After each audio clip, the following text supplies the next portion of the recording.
ഡൽഹിയിൽ നിന്ന് ബൽറാം നെടുങ്ങാടിയുണ്ട്. Balram, very good morning. Parliament ഇന്നും പ്രക്ഷുബ്ധമായേക്കുമെന്ന സൂചനകളാണല്ലോ ലഭിക്കുന്നത്. രാഹുൽ ഗാന്ധിയെ സംസാരിക്കാൻ അനുവദിക്കാതിരുന്നത്, പ്രധാനമന്ത്രി നന്ദിപ്രമേയ ചർച്ചയ്ക്ക് മറുപടി പറയാതിരുന്നത്, ഇതൊക്കെ ഇന്ന് പ്രതിഷേധത്തിന് കാരണമായേക്കുമല്ലോ. ഒപ്പം തന്നെ ഈ സർക്കാർ രൂപീകരണത്തിന് പിന്നാലെ മണിപ്പൂരിൽ വലിയ സംഘർഷമാണല്ലോ നടക്കുന്നത്. ജമ്മു കാശ്മീരിലെ ഓപ്പറേഷൻ ട്രാഷ്, അതുമായി ബന്ധപ്പെട്ട നടപടികൾ പുരോഗമിക്കുന്നുണ്ട്. മേഘാലയയിൽ അനധികൃത ഖനിയിലുണ്ടായ സ്ഫോടനത്തിൽ രക്ഷാപ്രവർത്തനം തുടരുന്നുണ്ട്. ഇതടക്കം എന്തൊക്കെ വാർത്തകളാണ് നമ്മൾ ഇന്ന് പ്രതീക്ഷിക്കുന്നത്? വെരി ഗുഡ് മോർണിംഗ് ക്രിസ്റ്റീന സൂചിപ്പിച്ച പോലെ തന്നെ നിരവധി വാർത്തകൾ ഇന്ന് രാജ്യ തലസ്ഥാനത്ത് നിന്ന് പ്രതീക്ഷിക്കുന്നുണ്ട്.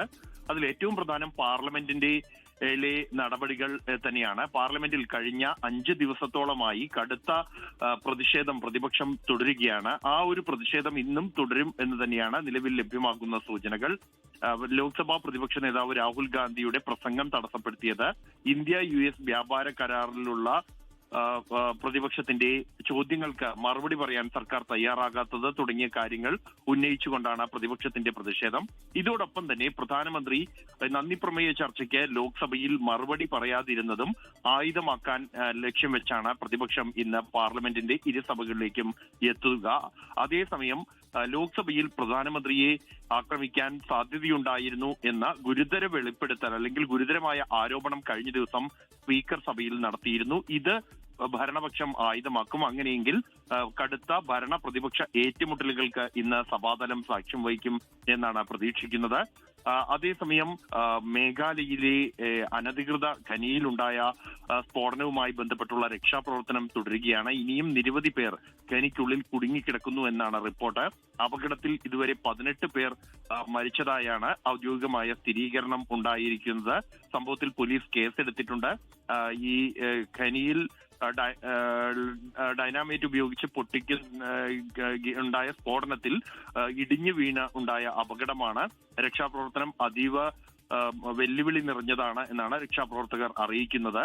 അതേസമയം മണിപ്പൂരിലും സംഘർഷം വീണ്ടും തുടരുന്നു എന്നുള്ള ഒരു സാഹചര്യവുമുണ്ട്.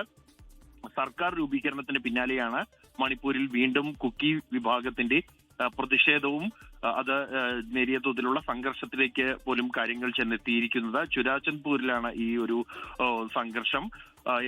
ഈ സർക്കാരിന്റെ ഭാഗമാകരുത് കുക്കി വിഭാഗം എന്നായിരുന്നു കുക്കി സംഘടനകളുടെ ആവശ്യം. അത് അംഗീകരിക്കപ്പെട്ടില്ല.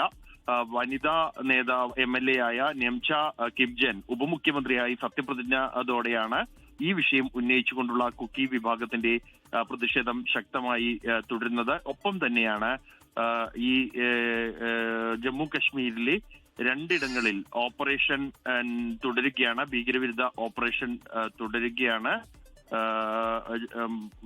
വനമേഖലയിൽ ഒളിഞ്ഞിരിക്കുന്ന ഭീകരർക്ക് വേണ്ടിയുള്ള തെരച്ചിലാണ് പുരോഗമിക്കുന്നത്. കഴിഞ്ഞ ദിവസങ്ങളിൽ ഉണ്ടായ ഏറ്റുമുട്ടലുകളിൽ 3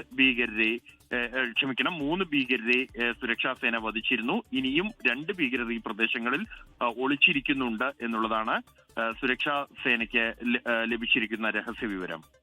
ക്രിസ്റ്റീന, ശരി, ഇന്ന് പ്രതീക്ഷിക്കുന്ന ദേശീയ വാർത്തകളുടെ വിശദാംശങ്ങളാണ് ബൽറാം നെടുങ്ങാടി ഡൽഹിയിൽ നിന്ന് നൽകിയത്.